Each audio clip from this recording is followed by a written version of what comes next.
Техногоника или наука о том, как создавать новую технику без затрат труда и материальных средств. Казалось бы, чем сложнее и совершеннее машина, тем больше средств требуется затратить на ее создание. Однако это не так. На создание самого совершенного в мире нейронного компьютера, человеческого мозга, не было затрачено ни копейки. Он произошел сам по себе, в процессе эволюции. Только примитивные механизмы требуют затрат труда на их создание. Достаточно совершенные должны эволюционировать сами. Сегодня техника подошла к тому уровню, когда создание машин, способных к саморазмножению и саморазвитию, стало реально осуществимым. Но биологическая эволюция требует миллионов лет. Мы не можем ждать так долго. Существуют способы ускорить эволюцию. Скорость эволюции определяется в основном двумя факторами. Первое – частота мутаций.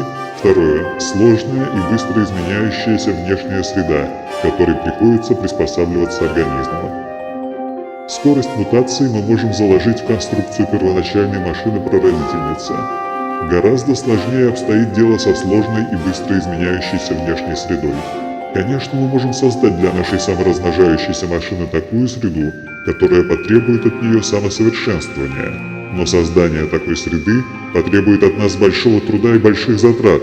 И таким образом, конечная цель – создание новой техники без затрат труда и материальных ресурсов – не будет достигнута. Поэтому необходимо добиться, чтобы среда также эволюционировала сама.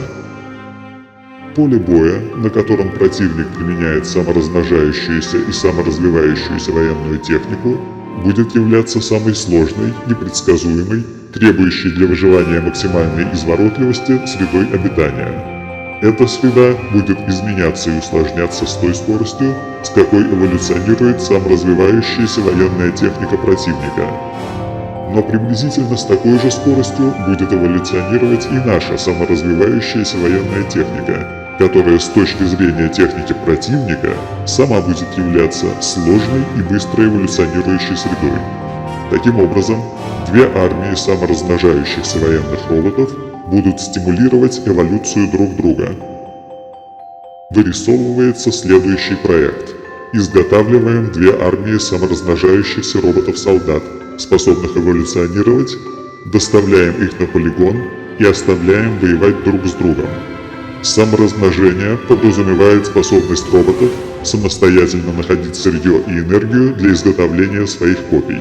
Способность к эволюции означает, что эти копии не будут абсолютно точными, среди них будут попадаться мутанты, причем наиболее приспособленные из этих мутантов будут выживать и размножаться.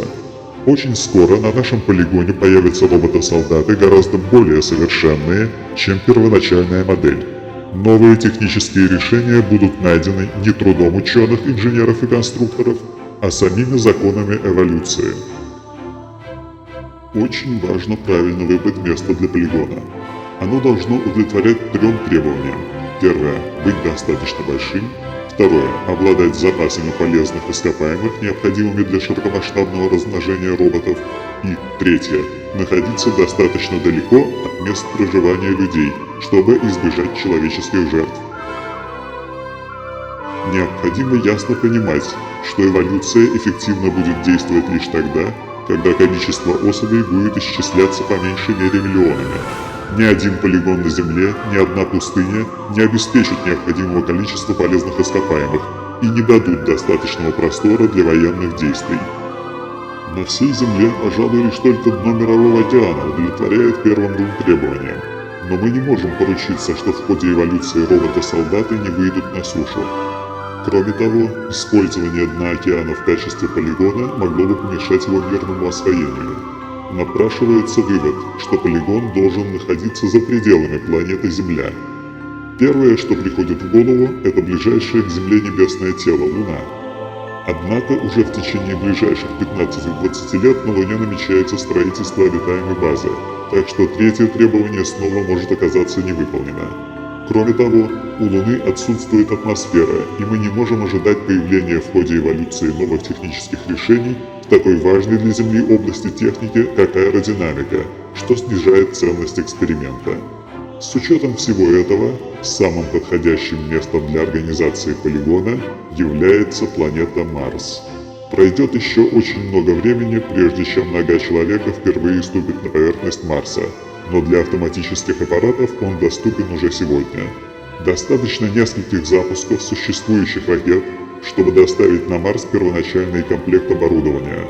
Полдюжины роботов для одной армии, полдюжины для другой и несколько роботов-наблюдателей, которые будут сообщать на Землю о ходе эксперимента.